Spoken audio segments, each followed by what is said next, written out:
Greetings for everyone. The topic is Are classic organizational theories still valid? I'm Judit PÓTÓ from University of Pécs from Hungary, and I would like to introduce an integrated theoretical model of how and when can we use classic organizational theory in the world of rapid change. Why is it important? Because when the organizational theories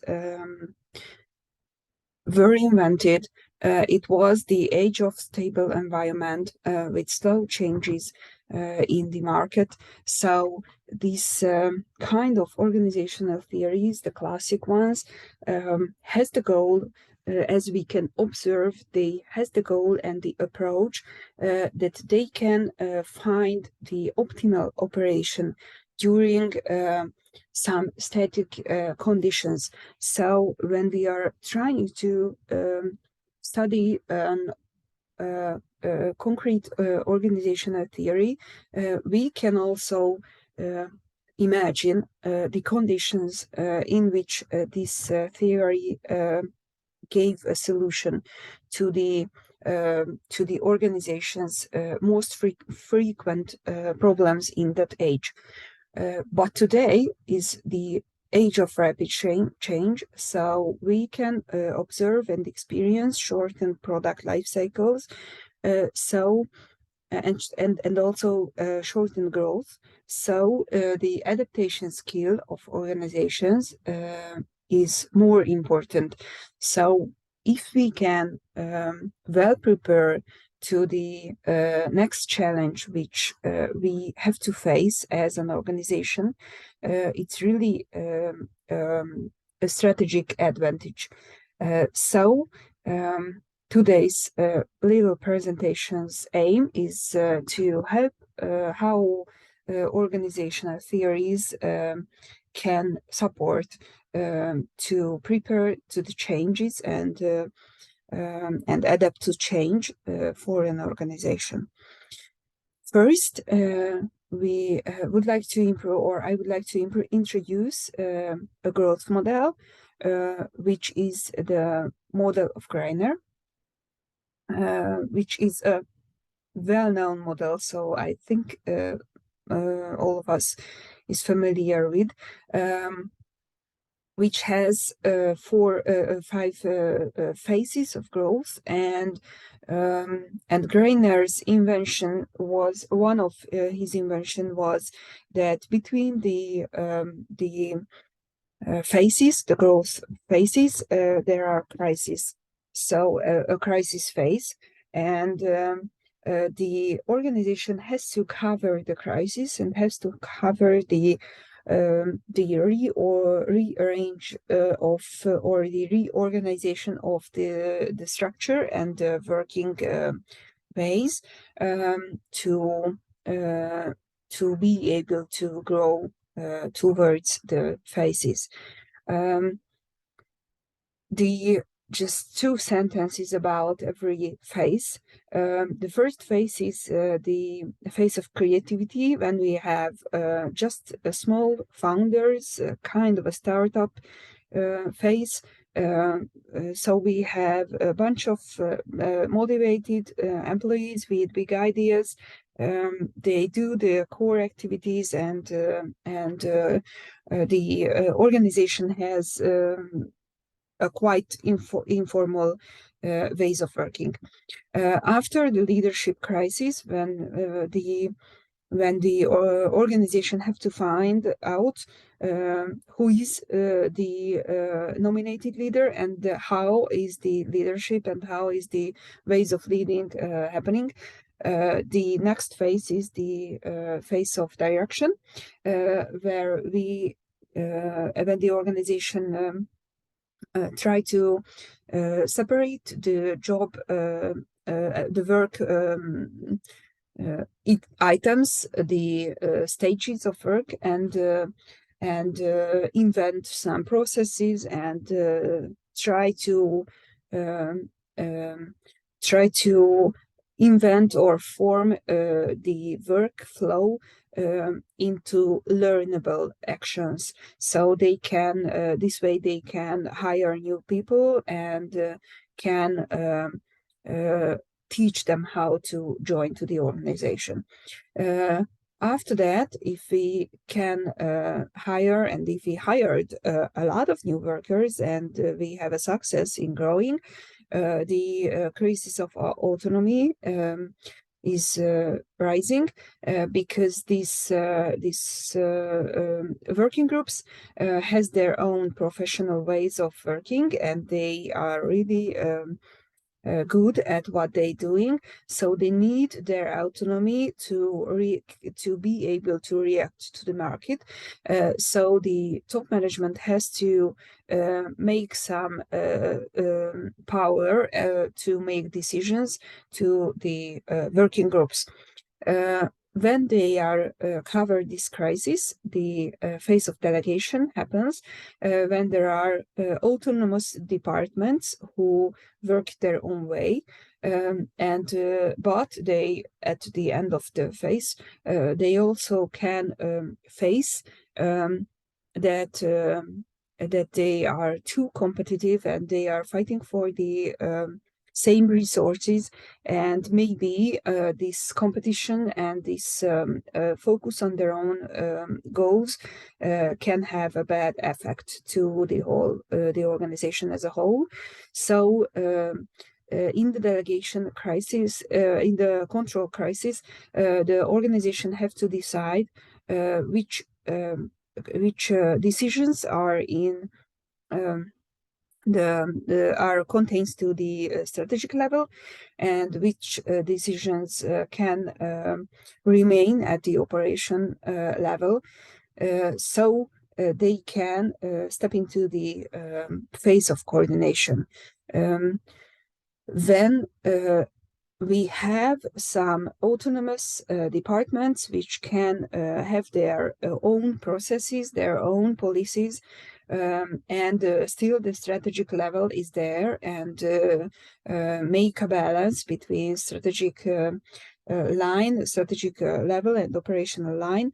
And they also if they are successful, they can arrive to the crisis of red tape, where the organization is facing with too much bureaucracy, too slow processes, too big processes. So they have to find out how to get back to innovation, to create an organizational culture which can support individualism and support new ideas, and how these new ideas and the spirit of innovation can integrate it into such a big organization. So these are the 5 phases and the 4 crises. And the most important invention of Greiner is that there are no best answers to all questions, that the organization have to face new and new challenges and have to find new and new answers. Now we will cover some classic organizational theories and see how they fit into this covering model of growth. The first one is Taylor's well-known organizational theory, which talks about reducing the cost of production, to invent some descriptions to increase the efficiency of the workers, to prevent the wastage of time. So when we are imagining or remembering the work of Taylor, we can discover that it's about formalized processes and written descriptions and also learnable jobs, so we can increase the employees in the organization, and also we can separate management level and subordinates, so we can easily find out that the phase which Taylor's theory can fit in is the phase of the direction, so the second one. And also we can use this theory when we are in the phase of collaboration, because that's the genuine conditions where Taylor invented his theory. So it's also suitable to really big organizations also. The second one is the theory of Weber, specifically the forms of power. Of course, it's about bureaucracy, which Weber thought that it's the best way to lead an organization when we are trying to make it bureaucratic. But he also talked about the forms of power. First, he separated three different forms. The first one is charismatic leader.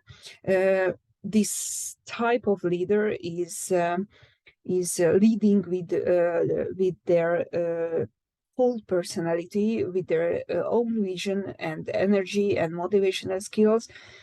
So we can imagine easily that it is the leadership style of the first phase, when we have just a few people there, and one or two of them is needed to have a vision and some energy and some motivation.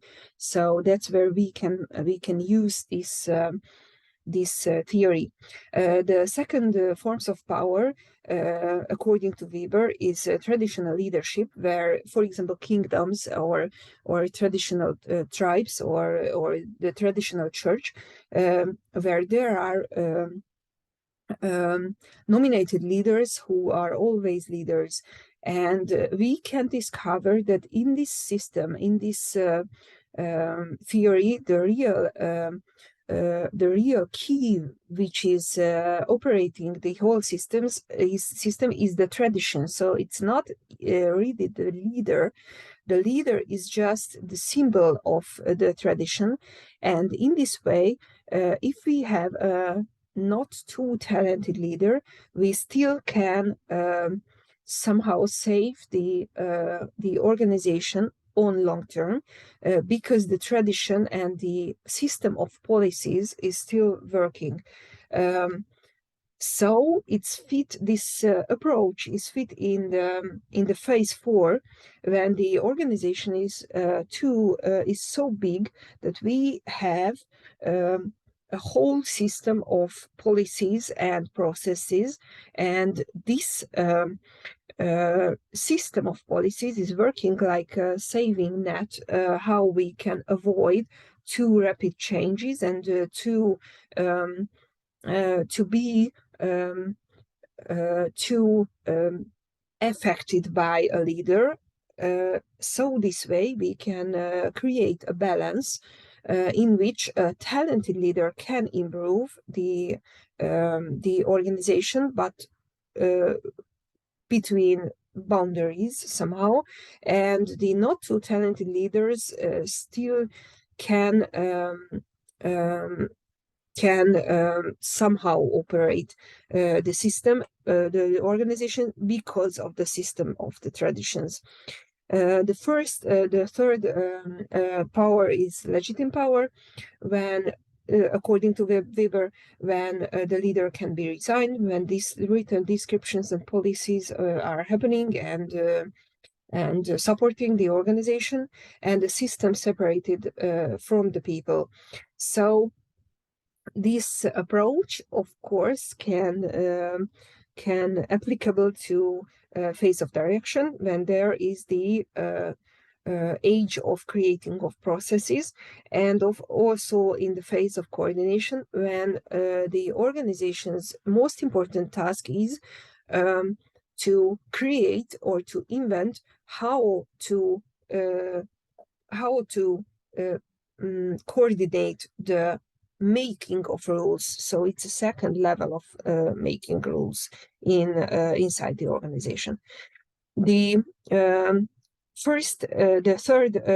third theory is human relations, which is about group behavior and about group norms and about how they influence to performance, and they are the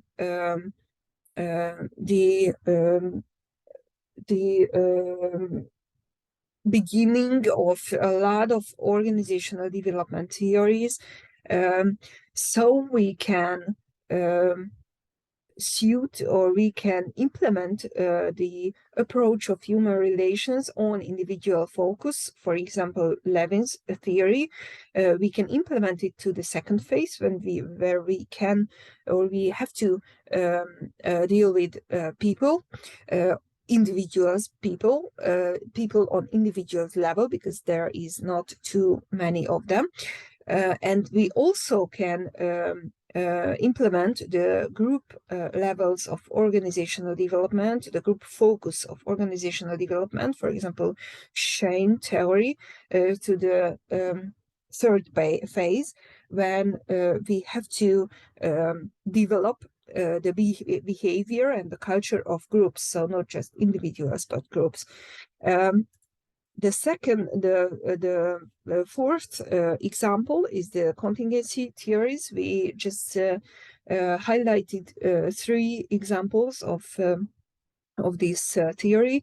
The one example is the theory of Simon, which is the bounded reality, which will be really important at the end of the third phase, where organization has to face that there is to find the optimal solution is no more an option. So our goal can be only to find a solution which is good enough, but every solution has their disadvantages because the organization is too big. So it's a strategic point at this crisis to reinvent Simon's theory. The second one is Barnard, which theory is about that the organization's goal are not to making profit, but to survive and to operating on long term, which is really a key thought in the fourth phase. And I just wanted to highlight a little and funny model here, the garbage can model, which is also an example of contingency theories. And it's talking about that the organizations have some stories and thoughts and problems and solutions swimming around in the organization, but they are not always find each other. So it can happen that we have a solution in one of the departments, and without a problem, we just have a best practice somewhere, and in some other part of the organization we have a problem, but these two part of the solution process can never meet because they are too far from each other. And this approach is really important in the fourth and also in the fifth phase. So we can learn a lot of this approach in that phases. So in the next slide, we can see the summary of this kind of thinking and these theories, and also we can find some more theories. So my summary about the thoughts and then about this integrated model is that we can use the organizational theory still today in the conditions or in the framework of of the model that first we identify the phase of growth, where we are, where is our organizations, and after that we can find the relevant theories which we can still apply or still use in that very stage of growth.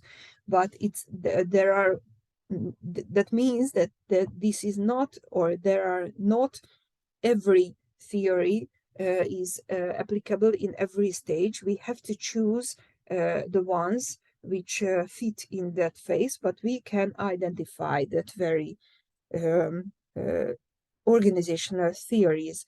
So we can say that if we find the relevant organizational theories for our organizational stage of growth, then we still can find the useful advices and useful approach to face our next challenge and to solve successfully our next challenge. So that was for today, and thank you for your kind attention.